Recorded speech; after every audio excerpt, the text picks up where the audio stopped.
أعوذ بالله من الشيطان الرجيم بسم الله الرحمن الرحيم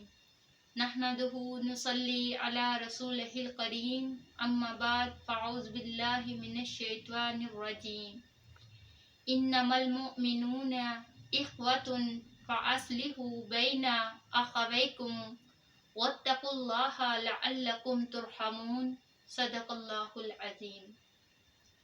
ہر قسم کی حمد و ثنا کے لائق میرے رب کی ذات ہے جو ساری کائنات کا مالک ہے، خالق ہے، رازق ہے اور علی کل شیء قدیر ہے، اور اس کے بعد درود و سلام ہوں ہمارے پیارے رسول جناب محمد مصطفیٰ احمد مجتبی سردار دو عالم پیغمبر اسلام رحمت للعالمین خاتم النبیین صلی اللہ علیہ وسلم کی ذات اقدس پر درود و سلام ہوں۔ ریت کے ذرات سے زیادہ، درختوں کے پتوں سے زیادہ، آسمان کے ستاروں سے زیادہ اور بارش کے قطرات سے زیادہ محمد صلی اللہ علیہ وآلہ وسلم پر درود و سلام ہوں۔ آپ کے سامنے میں نے جو آیت مبارکہ تلاوت کی ہے، اس میں اللہ رب العزت یوں فرماتے ہیں، مسلمان کا بھائی ہے،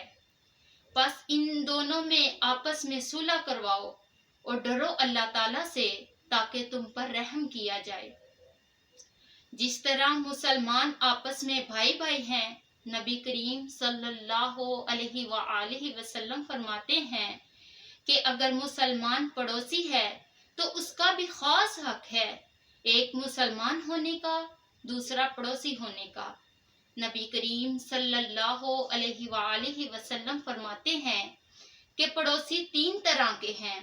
ایک پڑوسی وہ ہے کہ جس کا ایک حق ہے،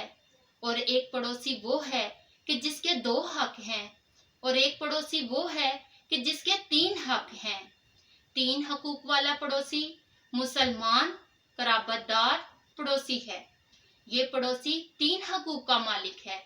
نبی کریم صلی اللہ علیہ وسلم فرماتے ہیں کہ یہ پڑوسی تین حقوق کا مالک ہے۔ ایک حق ہے اس کا مسلمان ہونے کی وجہ سے، اور دوسرا حق ہے اس کا رشتہ دار ہونے کی وجہ سے، اور تیسرا حق ہے اس کا پڑوسی ہونے کی وجہ سے۔ اور ایک وہ پڑوسی ہے جس کے دو حق ہیں، ایک حق ہے اس کا مسلمان ہونے کی وجہ سے، اور دوسرا حق ہے اس کا پڑوسی ہونے کی وجہ سے۔ اور ایک وہ پڑوسی ہے جس کا ایک حق ہے، وہ ہے مشرک پڑوسی۔ اللہ رب العزت نے مشرک پڑوسی کا بھی حق بتا دیا۔ دیکھیں نبی کریم صلی اللہ علیہ وسلم نے مشرک پڑوسی کا بھی حق بتایا ہے، وہ حق اس کا پڑوسی ہونے کی وجہ سے ہے۔ نبی کریم صلی اللہ علیہ وآلہ وسلم فرماتے ہیں، اگر تم سچے مسلمان ہو تو اپنے پڑوسی کے ساتھ اخلاق سے پیش آؤ اور اس کے ساتھ اچھا سلوک رکھو۔ نبی کریم صلی اللہ علیہ وآلہ وسلم فرماتے ہیں کہ جو اللہ اور آخرت پر ایمان رکھتا ہے اسے چاہیے کہ وہ اپنے پڑوسی کی عزت کا خیال رکھے۔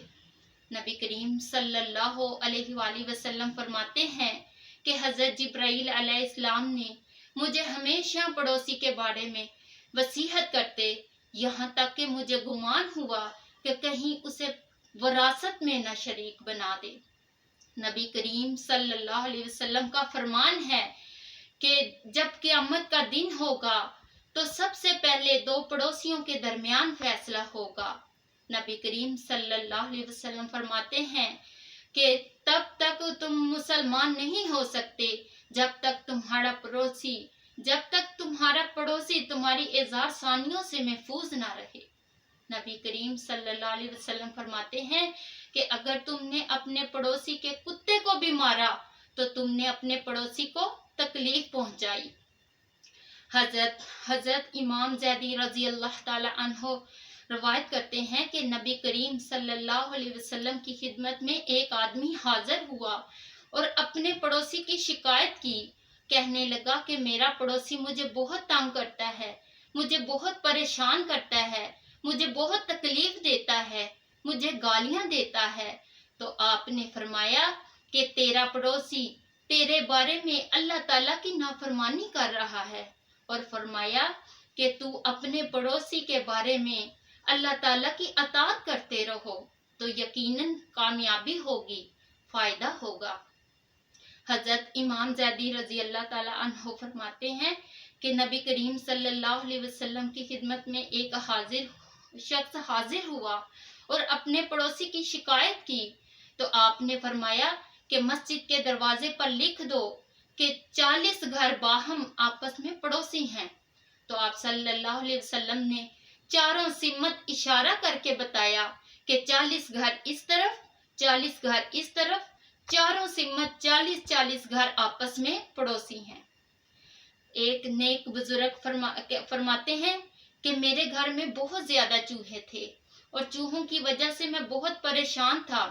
اور مجھے کسی نے کہا کہ آپ ایسا کریں کہ ایک بلی پال لیں اور اس بلی کی وجہ سے چوہے خود بخود بھاگ جائیں گے۔ تو میں نے یہ کہا کہ یہ تو پھر ایسا ہوا جیسے میرے گھر کے چوہے میرے پڑوسی کے گھر چلے جائیں۔ تو آپ نے بلی پالنے سے انکار کر دیا، صرف اور صرف اپنے پڑوسی کی وجہ سے، کہ جس تکلیف میں مبتلا ہوں کہیں میرا پڑوسی نہ اس تکلیف میں چلا جائے،